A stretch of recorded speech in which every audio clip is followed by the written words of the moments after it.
Very good morning student. आज है general organic chemistry का 31 लेक्चर और इससे पहले वाला प्रीवियस जो लेक्चर था 30 लेक्चर, वहाँ पढ़ रहे थे हम acidic and basic strength of organic compound पर किसका प्रभाव, इलेक्ट्रॉनिक इफेक्ट्स का प्रभाव। क्योंकि 24 लेक्चर से हम इलेक्ट्रॉनिक इफेक्ट के बारे में पढ़ रहे हैं, इंडक्टिव इफेक्ट, मेसोमेरी इफेक्ट, हाइपोकंजुगेशन, इलेक्ट्रोमेरी इफेक्ट के बारे में।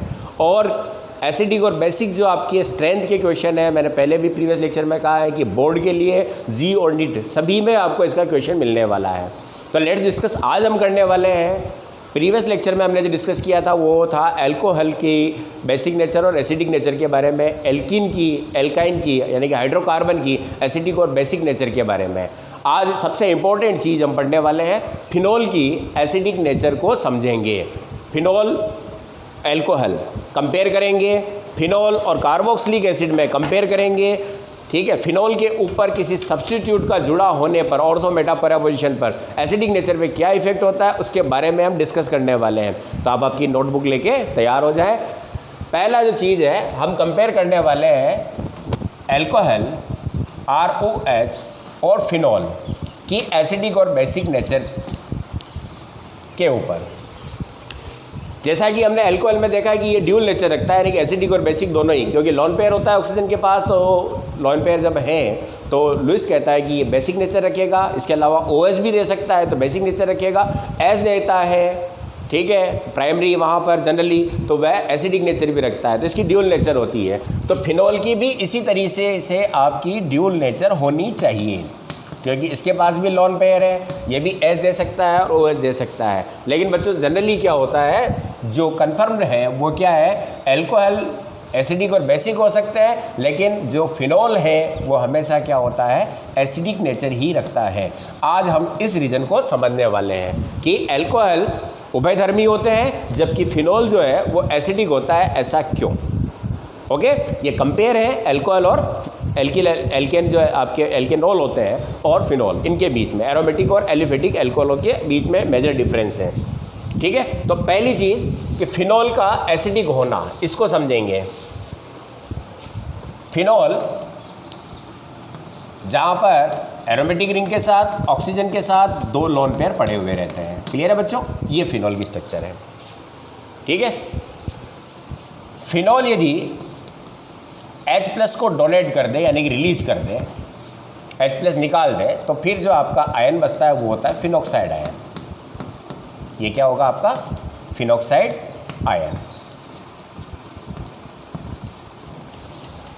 ओके, अब यहां पर एक चीज देखें, इसकी एसिडिक और बेसिक नेचर की बात करें तो OH बॉन्ड जो है यहां पर अधिक इलेक्ट्रोनेगेटिव जो आपका ऑक्सीजन जुड़ा हुआ है, और इसके साथ रिंग जुड़ी हुई, तो रिंग हमेशा क्या करेगी, इलेक्ट्रॉनों को अनसैचुरेटेड होने के इलेक्ट्रॉनों को अपनी ओर खींचेगी। तो ये कौन सा इफेक्ट डालेगी, -I इफेक्ट डालती है।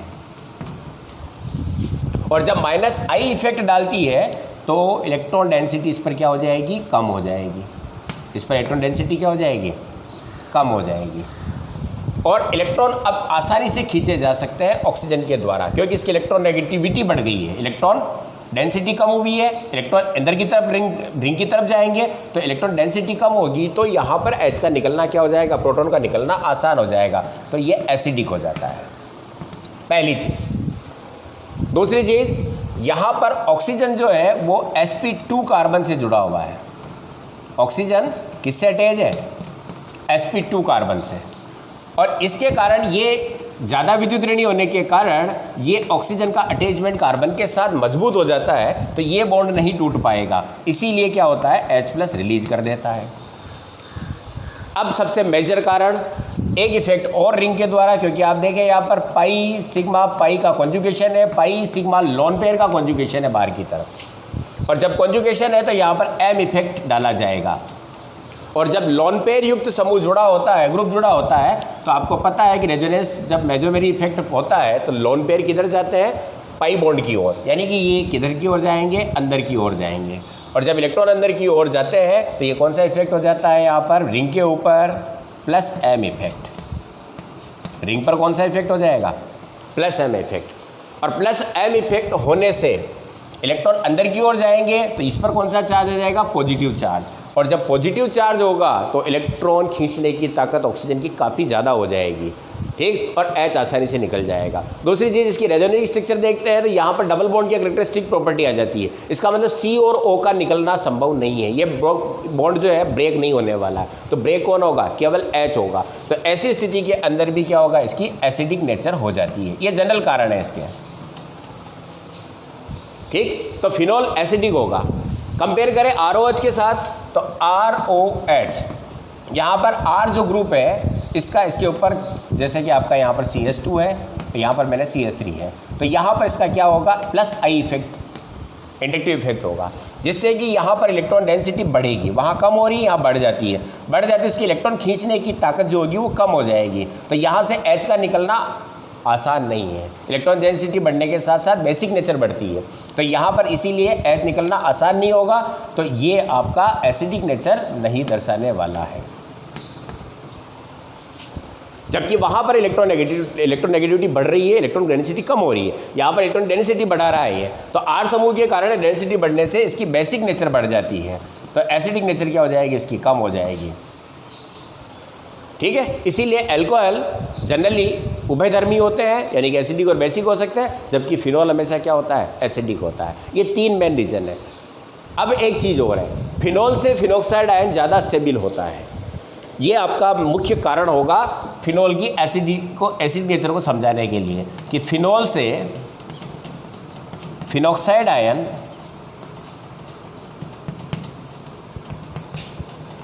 अधिक स्टेबल होता है।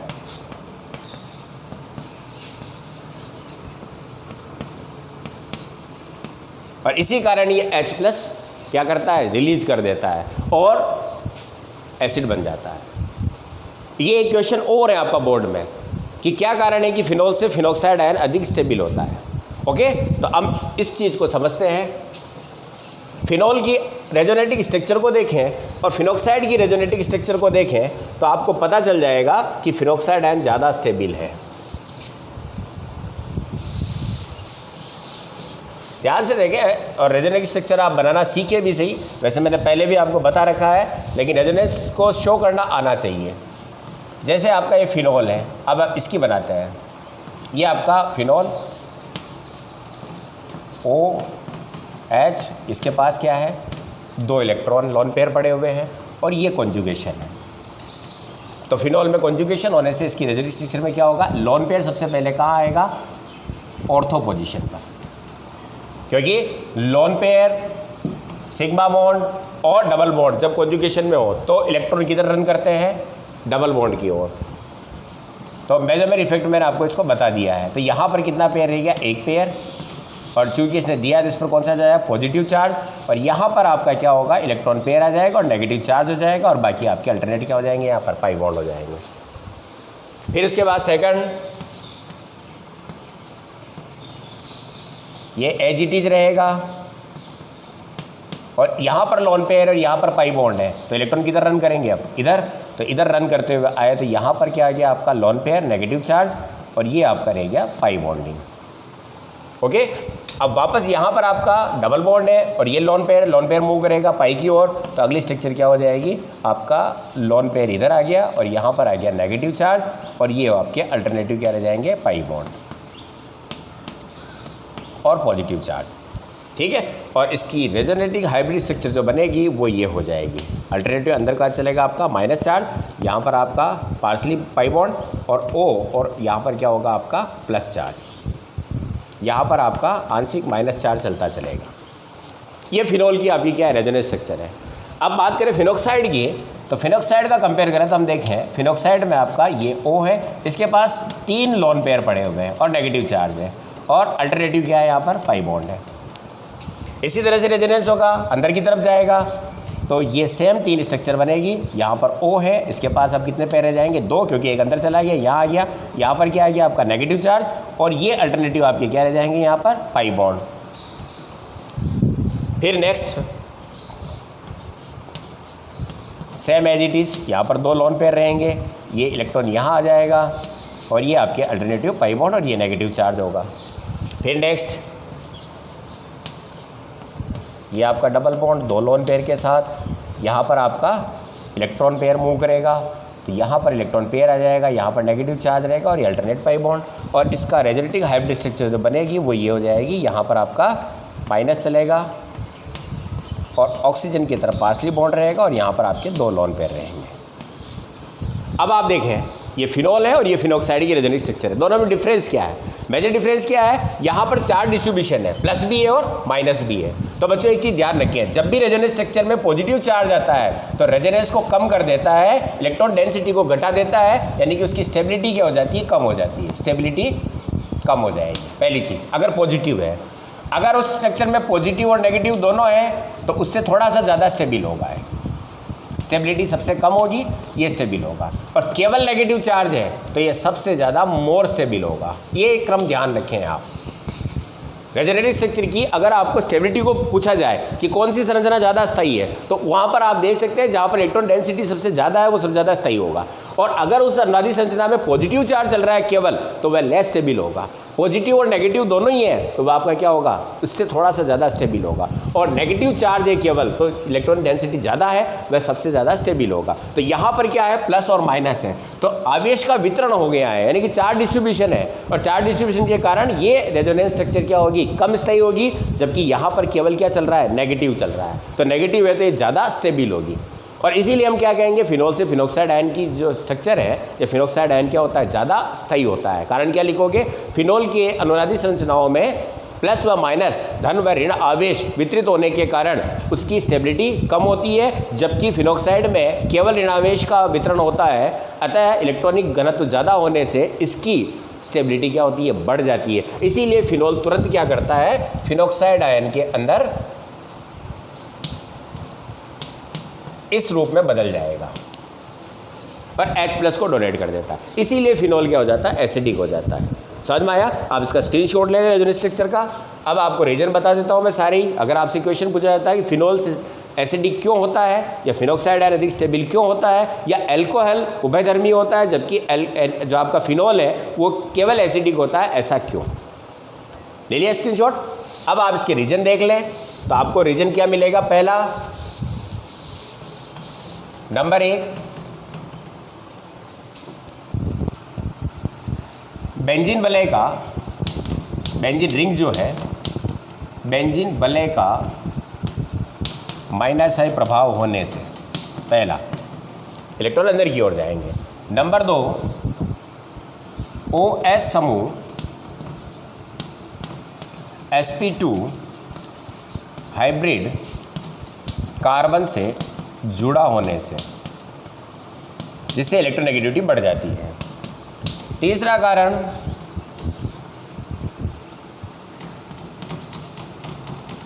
फिनॉल में कार्बन व ऑक्सीजन के मध्य पाई बॉन्ड यानी कि डबल बॉन्ड के कैरेक्टर होते हैं, जिससे OH नहीं रिलीज होता है। फिर चौथा कारण, जो मेजर कारण है, फिनॉल से फिनॉक्साइड आयन मोर स्टेबल होता है ड्यू टू रेजोनेंस। ओके, और मैंने इसके बाद आप यहाँ पर क्या करोगे? रेजोनेटिक स्ट्रक्चर बना के इसका आंसर लिखोगे। क्लियर है बच्चों? तो फिनॉल की ये आपकी एसिडिक नेचर होगी, अल्कोहल से क्या होगा? ज़्यादा एसिडिक होगा। क्लियर? चलो इसका स्क्रीनशॉट ले लो। अब बच्चों फिनॉल की एसिडिक नेचर पर जब फिनॉल रिंग पर कोई सब्स्टिट्यूट जुड़ जाता है, यानी कि वह द्विप्रतिस्थापी हो जाता है, फिनॉल एक OH जुड़ा हुआ है, अदर कोई सब्स्टिट्यूट अगर जुड़ जाता है, तो उसकी एसिडिक नेचर पर क्या इफेक्ट होगा? यानी कि फिनॉल की एसिडिक नेचर पर सब्स्टिट्यूट का इफेक्ट क्या है? एक एग्जांपल देखें आप। सिंपली जैसे मैंने यहाँ पर OH फिनॉल, सेकेंड एग्जांपल लिया है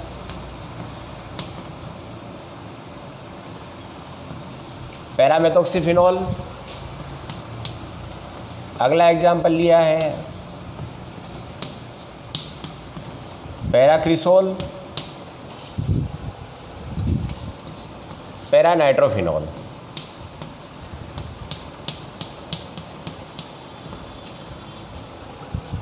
अब आपको इसमें कंपेयर करने के लिए कहा कि एसिडिक ऑर्डर में, इंक्रीजिंग ऑर्डर में आपको क्या करना है, इनको क्रमबद्ध करना है, जमाना है। आपको असेंडिंग ऑर्डर या डिसेंडिंग ऑर्डर में इनको व्यवस्थित करना है। पहली चीज़, एसिडिक नेचर पर आप वापस दिमाग में क्लियर कर लें कि एसिडिक नेचर इलेक्ट्रॉन डेंसिटी के कम होने के साथ साथ क्या होती है, बढ़ जाती है। डेंसिटी कम होने पर बढ़ेगी, ठीक है। और बेसिक नेचर जो होती है किसी की कंपाउंड की, तो इसका अपोजिट होगा, इलेक्ट्रॉन डेंसिटी बढ़ने के साथ साथ बढ़ जाती है, ठीक है। या यूं कह सकते हैं कि electron density directly proportional to base upon acid. Density बढ़ेगी तो क्या होगा, एसिडिक नेचर कम हो जाएगा और बेसिक नेचर बढ़ जाता है। इस फॉर्मूले को दिमाग में रखें। अब सब्स्टिट्यूट के इफेक्ट क्या क्या होंगे, तो डेंसिटी बढ़ाने वाले, जस्ट इसकी बात करूंगा मैं, इसको मैं यहाँ से थोड़ा सा हटा लेता हूँ। ये जो फैक्टर है कि इलेक्ट्रॉन डेंसिटी कम कब होगी, जब कोई ग्रुप -m इफेक्ट या -i इफेक्ट डाल दे।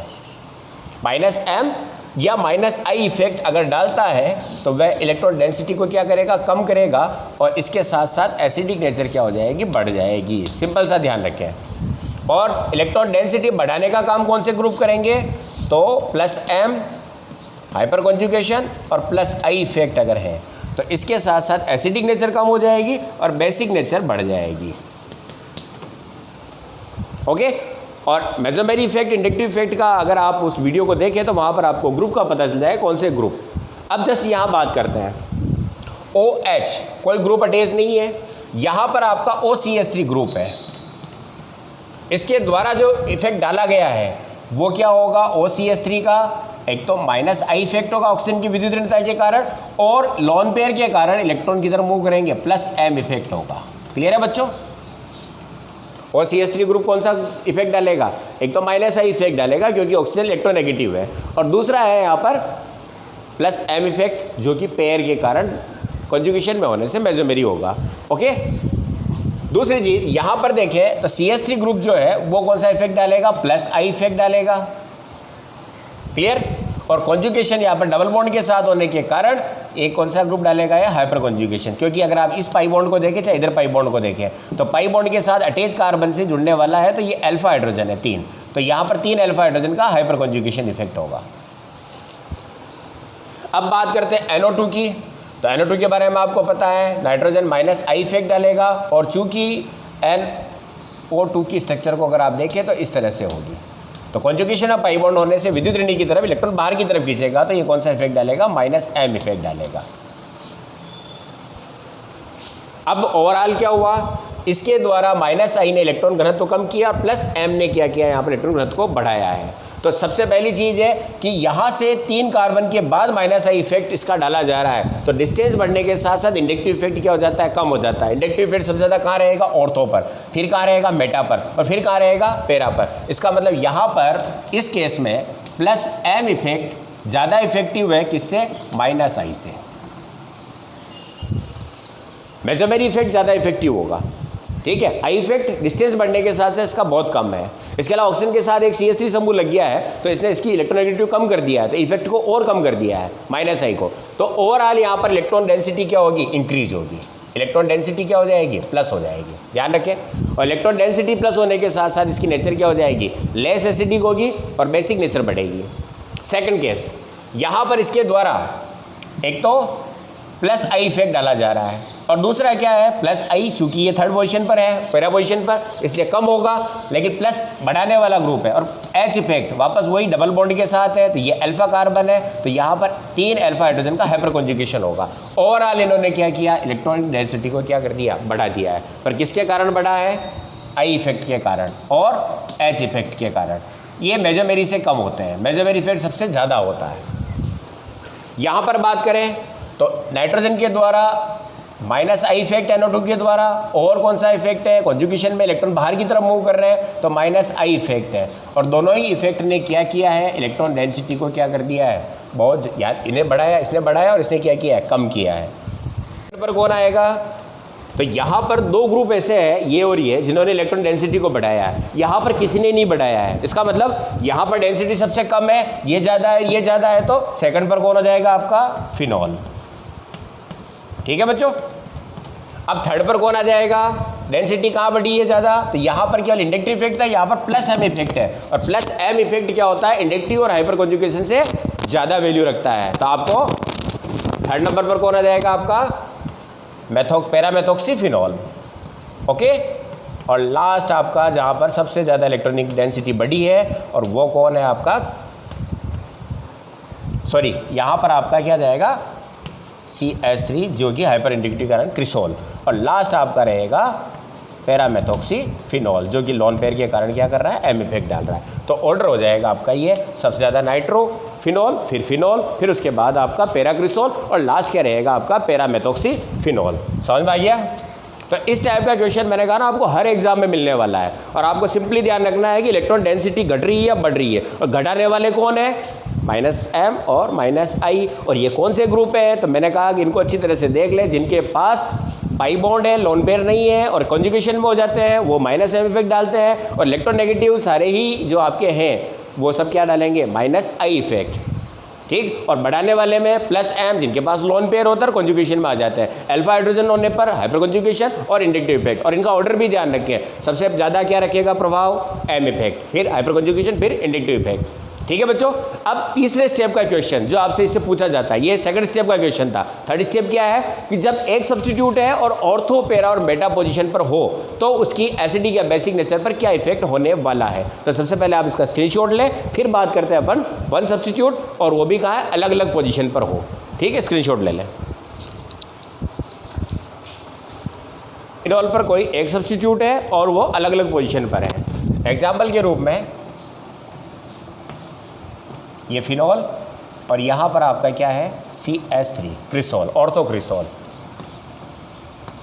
और इसकी अलग अलग पोजीशन पर अपने को कंपेयर करना है, मेटाक्रिसोल और पैराक्रिसोल। एक एग्जांपल ये, ठीक है। सेकंड एग्जांपल लेते हैं एक और, ऑर्थोनाइट्रोफिनॉल, मेटानाइट्रोफिनॉल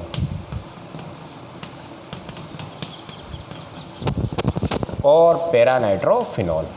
सॉरी, यहाँ आएगा मेटा पोजीशन और पैरानाइट्रोफिनॉल। एक एग्जांपल और लेते हैं इसके साथ ही, OH ग्रुप है, क्लोरीन जुड़ा हुआ है,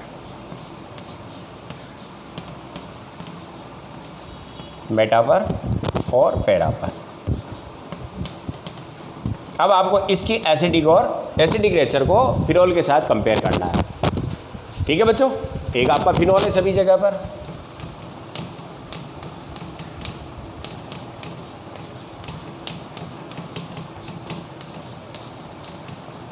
अब इस टाइप के क्वेश्चन को सोल्व करने के लिए पहले आप अपना एक चीज़ देख लें कि इसका इफेक्ट क्या होगा सब्स्टिट्यूट का। सब्स्टिट्यूट का इफेक्ट यदि केवल इंडक्टिव इफेक्ट है, चाहे +I है या -I है, इसको अच्छी तरह समझें आप, तो इसकी जो प्रभाव होगा, इफेक्ट होगा, सबसे ज़्यादा ऑर्थो पर होता है। ओके, सबसे ज़्यादा इफेक्ट कहाँ होगा इसका? ऑर्थो पर, फिर किसका होगा? मेटा पर, और फिर कहाँ होगा? पैरा पर। यानी कि इफेक्ट जो होगा ये क्रम ऑर्डर ये रहेगा, ध्यान ये रखें आप। अगर वह घटाने वाला है तो भी सबसे ज़्यादा ऑर्थो पर जुड़ा होगा, तो ज़्यादा पावरफुल होगा। इसी तरह से यदि आपका एम इफेक्ट है, तो एम इफेक्ट का जो ऑर्डर होता है सबसे ज़्यादा पैरा पर होगा, फिर उससे कम ऑर्थो पर होगा, और उसके कम मेटा पर होगा। मेटा पर होता नहीं है। ठीक है, चाहे प्लस हो एम, चाहे -M हो, जो भी इफेक्ट है उसकी पोजीशन के साथ ये मूवमेंट रहेगा। और हाइपर कॉन्जुगेशन है, तो हाइपर कॉन्जुगेशन सबसे ज़्यादा कहाँ होने वाला है? आपका पैरा पर और ऑर्थो पर। ठीक है, और सबसे कम कहाँ होगा? मेटा पर। ये ऑर्डर आप ध्यान रखें। और अब आप इसको ध्यान रखते हुए अगर आंसर निकालें तो आपको बड़ी आसानी से मिल जाएगा। जैसे पहला example CH3 group, CH3 group का यहाँ पर जो आपका इफेक्ट है, एम इफेक्ट नहीं है। ठीक है ना, केवल कौन सा इफेक्ट होगा यहाँ पर? Inductive effect. कौन सा इफेक्ट होने वाला है? Inductive effect. और इंडक्टिव इफेक्ट अगर आप देखें तो जैसे इसको मैं ओपन कर रहा हूँ, तो ये इंडक्टिव इफेक्ट सबसे ज़्यादा कहाँ होगा? ऑर्थो पर। उससे कम कहाँ होगा? मेटा पर। उससे कम कहाँ होगा? पैरा पर। तो इलेक्ट्रॉनिक घनत्व सबसे ज़्यादा ये बढ़ाने वाला ग्रुप है, क्योंकि इसके द्वारा इंडक्टिव इफेक्ट है तो इलेक्ट्रॉनिक डेंसिटी क्या होगी, बढ़ेगी। तो ये जो है आपका फिनोल एसिडिक होगा, जबकि क्रिसोल यहाँ पर क्या होता है आपका फिनोल की तुलना में कम एसिडिक होता है, पहली चीज़, क्योंकि इन्होंने इलेक्ट्रॉन डेंसिटी को बढ़ाया है। अब सबसे ज़्यादा किसका बढ़ने वाला है, इसका, फिर सेकंड पर ही है, थर्ड पर ही है। अब यहाँ पर एक चीज़ और देखें, हाइपर कंजुगेशन की बात करें, ये डबल बॉन्ड है, ठीक है, डबल बॉन्ड से अटैच ये कार्बन है, तो 3 अल्फा हाइड्रोजन तो यहाँ है, और इधर आपका ये अल्फा कार्बन है, यहाँ पर 1 हाइड्रोजन है, तो कुल 4 यहाँ पर अल्फा हाइड्रोजन प्रेजेंट है। अब मेटा पर स्थिति देखें आप, तो मेटा की स्थिति पर आप अगर देखें तो ये आपका 3, और यहाँ से ये अल्फा यहाँ पर 0 है, तो यहाँ पर अल्फा हाइड्रोजन कितने हैं आपके 3 हाइड्रोजन कितने होंगे यहाँ पर 3। इसको कंसेप्ट को समझें आप, ये आपका डबल बॉन्ड से अटैच है, तो ये आपका अल्फा कार्बन और ये अल्फा कार्बन है, सॉरी ये अल्फा कार्बन है, इस डबल बॉन्ड से अटैच कार्बन, यहाँ पर 3 हाइड्रोजन है, यहाँ पर 1 हाइड्रोजन है, तो कुल अल्फा हाइड्रोजन कितने हो गए यहाँ पर 4। यहाँ पर अल्फा हाइड्रोजन कितने हो रहे हैं, तो ये आपका कार्बन डबल बॉन्डेड, ये अल्फा और ये अल्फा, यहाँ पर हाइड्रोजन रहा ही नहीं, तो 3 अल्फा हाइड्रोजन है, और यहाँ पर आपका ये जैसे डबल बॉन्ड है, तो इस जगह पर आपका क्या है अल्फा 3, और इधर वापस ये, तो 4 अल्फा है। तो हाइपर कंजुगेशन सबसे कम कहाँ है, मेटा पर। तो इंडक्टिव इफेक्ट की बात करें सबसे ज़्यादा कहाँ है, यहाँ, तो नंबर 1, फिर आपका नंबर 2, नंबर 3 इंडक्टिव के मामले में, और हाइपर कंजुगेशन के मामले में ये दोनों बराबर है, और ये आपका लास्ट है। और इंडक्टिव से हाइपर कंजुगेशन क्या होता है, थोड़ा सा पावरफुल होता है। इसका मतलब इलेक्ट्रॉन डेंसिटी सबसे ज़्यादा यहाँ बढ़ेगी नंबर 1 पर, फिर नंबर 2 पर ये रहेगा, और नंबर 3 पर ये रहेगा। तो सबसे ज़्यादा इलेक्ट्रॉन डेंसिटी कम कहाँ होगी आपकी, इस जगह पर। तो ऑर्डर क्या हो जाएगा यहाँ पर, सबसे ज़्यादा फिनोल एसिडिक, उससे कम मेटा क्रिसोल, फिर आपका पैरा क्रिसोल,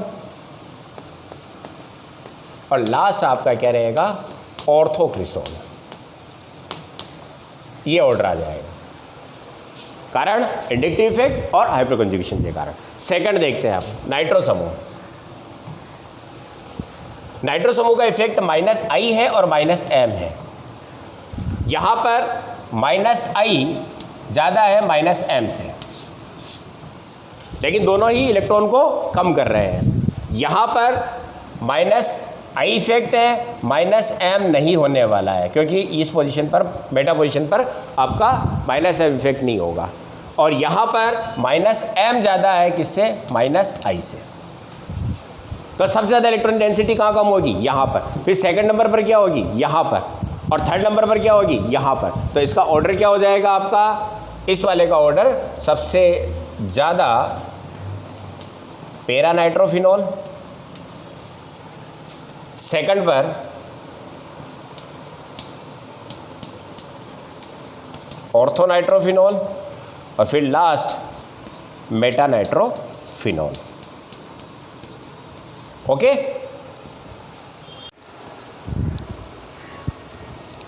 अब एक बात और बच्चों, यहाँ पर आपका वैसे मैंने बताया ना कि मेटा इफेक्ट जो है, मेजोमेरी इफेक्ट होगा वो पैरा पर ज़्यादा होगा, लेकिन ऑर्थो और पैरा नाइट्रोफिनोल में जो है पैरा नाइट्रोफिनोल आपका मोर एसिडिक होने का एक कारण और है। यहाँ पर जो आपका ऑर्थो नाइट्रोफिनोल जो होता है वो इंट्रामोलिकुलर हाइड्रोजन बॉन्डिंग बना लेता है इस तरीके से, जिसके कारण H यहाँ पर ट्रैप हो जाता है और इसका आसानी से निकलना संभव नहीं है। इसीलिए पैरा क्या होता है, मोर एसिडिक हो जाता है, पहली चीज़। वैसे भी आपका मैंने M इफेक्ट और आप I इफेक्ट से करोगे तो भी आंसर ये आएगा, लेकिन इसका सेकंड जो रीज़न है कि क्या कारण है कि पैरा नाइट्रोफिनोल मोर एसिडिक होता है ऑर्थो नाइट्रोफिनोल से। तो इसके पीछे कारण क्या है कि ऑर्थो नाइट्रोफिनोल पर क्या होगा, यहाँ पर नाइट्रो समूह और OH समूह के बीच में इस तरह से इंट्रामोलिकुलर हाइड्रोजन बॉन्डिंग हो जाती है, जिसके कारण H ट्रैप हो जाता है, आसानी से नहीं निकल पाएगा। ओके, यही क्वेश्चन आप एक जगह और अप्लाई करते हैं हम मेल्टिंग पॉइंट और बॉइलिंग पॉइंट में। यहाँ पर पैरा का जो मेल्टिंग पॉइंट और बॉइलिंग पॉइंट है वो ज़्यादा होता है, किससे, ऑर्थो से, क्योंकि ये इंटरमोलिकुलर हाइड्रोजन बंध द्वारा अणुओं के साथ जुड़ जाता है, तो उनको सेपरेट करने में आपको मोर टेम्परेचर चाहिए, जबकि ये इंट्रामोलिकुलर होने के कारण आइसोलेट हो जाता है, तो ये आसानी से आपका क्या होता है, मेल्ट और बॉयल हो जाता है। ओके बच्चों, अब जो आपका तीसरा एग्जाम्पल है फिनोल, ऑर्थोक्लोरोफिनोल, मेटाक्लोरोफिनोल और पैराक्लोरोफिनोल की एसिडिक नेचर में कंपेयर। बच्चों यहाँ पर मैंने आपके सामने एक pKa वैल्यू लिखी हुई है, पहले इसको आप समझ लो। pKa Ka क्या होता है, एसिड का इक्विलिब्रियम कांस्टेंट होता है या डिसोसिएशन कांस्टेंट होता है, और Ka जितना ज़्यादा होगा उसकी एसिडिक नेचर उतनी ज़्यादा होती है। और pKa क्या है, ऋणात्मक लघु गुणक है Ka का, और यहाँ पर pKa की वैल्यू जितनी ज़्यादा होगी उतना ही वह क्या होगा, लेस एसिडिक होगा। यानी कि Ka अम्ल के स्ट्रेंथ को दर्शाता है, जितना ज़्यादा K है उतने ज़्यादा एसिडिक होगा। और pKa इसका ऋणात्मक लघु गुणक होने से जितना ज़्यादा pKa की वैल्यू होगी उतना ही लेस स्टेबल होगा। यहाँ पर pKa वैल्यू सबसे ज़्यादा किसकी है, फिनोल की है। इसका मतलब सबसे कम एसिडिक ये है, और सबसे कम किसकी है, ऑर्थोक्लोरोफिनोल की। इसका मतलब सबसे ज़्यादा एसिड कौन है यहाँ पर, ऑर्थोक्लोरोफिनोल। अब इसकी अगर आप स्ट्रेंथ की बात करें तो यहाँ पर आपका सबसे ज़्यादा कौन हो गया, नंबर 1 पर ये रहेगा, फिर नंबर 2 पर कौन जाएगा, बेटा, नंबर 3 पर कौन रहेगा, और सबसे लेस स्टेबल कौन रहेगा, आपका 4 नंबर पर ये रहेगा। अब इसके पीछे कारण क्या है, तो बच्चों देखो, क्लोरीन के द्वारा जो इफेक्ट डाला जाता है उसमें 2 इफेक्ट होते हैं, एक तो माइनस आई इफेक्ट होता है और एक प्लस एम इफेक्ट होता है, ये आपको पता है। लेकिन हेलोजन का जो इफेक्ट है minus I effect plus M से ज़्यादा होता है, क्योंकि हेलोजन प्लस एम के जो ग्रुप है देने उसमें सबसे लास्ट रखे गए हैं, जिनका कि मेजोमेर इफेक्ट सबसे कम होता है, लेकिन इंडक्टिव इफेक्ट इनका क्या होता है, ज़्यादा होता है। अतः इनकी एसिडिक नेचर को हम इंडक्टिव इफेक्ट से शो करेंगे। और इंडक्टिव इफेक्ट आपको पता है कि ग्रुप से जितनी दूरी बढ़ती है उतना इंडक्टिव इफेक्ट कम होता जाता है। तो यहाँ पर सबसे क्लोज क्या है, ऑर्थो, क्लोरीन ऑर्थो पोजिशन पर है, तो सबसे ज़्यादा इंडक्टिव इफेक्ट कहाँ लगेगा, यहाँ पर माइनस आई सबसे ज़्यादा होगा, ठीक है ना। फिर उससे कम कहाँ हो जाएगा, और सबसे कम कहाँ रहेगा, इस पर। तो ओवरऑल यहाँ पर इंडक्टिव इफेक्ट के कारण क्लोरोफिनोल के अंदर क्या होता है, इलेक्ट्रॉन डेंसिटी तो कम होगी, इसका मतलब फिनोल से तो ज़्यादा एसिडिक होंगे, लेकिन यहाँ पर सबसे ज़्यादा एसिडिक कौन हो जाएगा, इंडक्टिव इफेक्ट सबसे ज़्यादा जहाँ है, तो ऑर्थोक्लोरोफिनोल नंबर 1 एसिडिक, फिर मेटा, फिर पैरा, और फिर लास्ट में कौन होगा, आपका फिनोल होगा। ठीक है बच्चों, चलो इसको उतार लो। अब अपन डिस्कस करते हैं, इसके कंपेयर करते हैं कार्बोक्सिलिक एसिड के साथ और फिनोल की, इन दोनों में से ज़्यादा एसिडिक कौन होगा। तो बच्चों कार्बोक्सिलिक एसिड के अंदर H+ त्यागने के बाद कार्बोक्सिलेट आयन मिलता है, जैसा कि ये माइनस, यहाँ पर आपके क्या होंगे, इलेक्ट्रॉन पेयर इसके पास रहेगा, ओके। और फिनोल के अंदर H+ त्यागने के बाद क्या मिलेगा आपको, फिनोक्साइड आयन।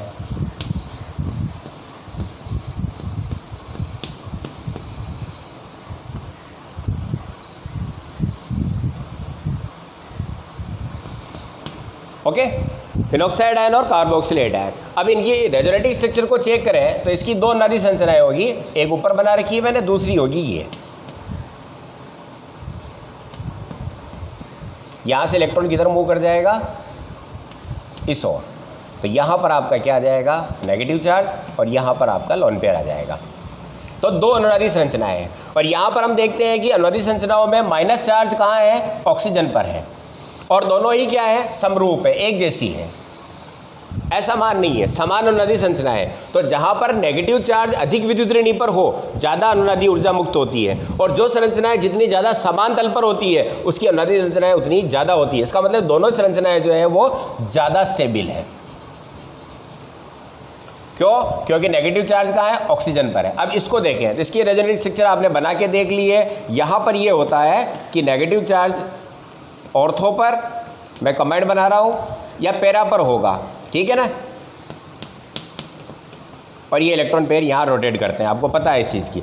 तो फिनोक्साइड में आपका कहाँ होगा, नेगेटिव चार्ज जो है वो कहाँ है, ऑक्सीजन व कार्बन पर, कार्बन लेस इलेक्ट्रोनेगेटिव है। इसका मतलब ये अनुनादी संरचना इसके कंपेयर में क्या होगी, थोड़ी सी वीक होगी। और इसके अलावा इसकी अनुनादी संरचनाएं असमान है, जैसे कि ये और ये संरचना देखें हम तो ये असमान संरचना है, एक बार ऑक्सीजन की तरफ माइनस है, दूसरी बार कार्बन की तरफ माइनस जा रहा है, जबकि यहाँ पर दोनों बार समान है, ऑक्सीजन ऑक्सीजन पर जा रहा है। इसका मतलब इसकी स्टेबिलिटी जो होगी उसके कंपेयर में क्या होगी, कम होगी। तो हम कह सकते हैं कि कार्बोक्सिलेट आयन के कंपेयर में फिनोक्साइड आयन क्या होता है, लेस स्टेबल होता है। इसीलिए एसिड H+ आसानी से त्याग कर अपनी स्थायी संरचना में बदलता है कार्बोक्सिलेट आयन में। तो हम कह सकते हैं कि यहाँ पर कौन ज़्यादा एसिडिक होगा। तो आप रेजोनेटिव स्ट्रक्चर में ध्यान रखिए कि माइनस चार्ज यदि इलेक्ट्रोनेगेटिव पर है तो वह ज़्यादा स्टेबल है, बजाय कि जो कम इलेक्ट्रोनेगेटिव है।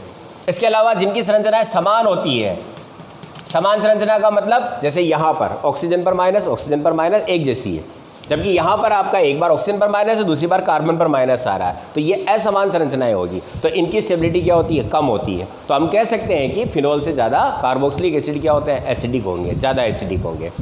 एल्कोहल से ज़्यादा फिनोल, फिनोल से ज़्यादा एसिड। समझ में आ गया, ये क्लियर है? चलो इसको उतार लो।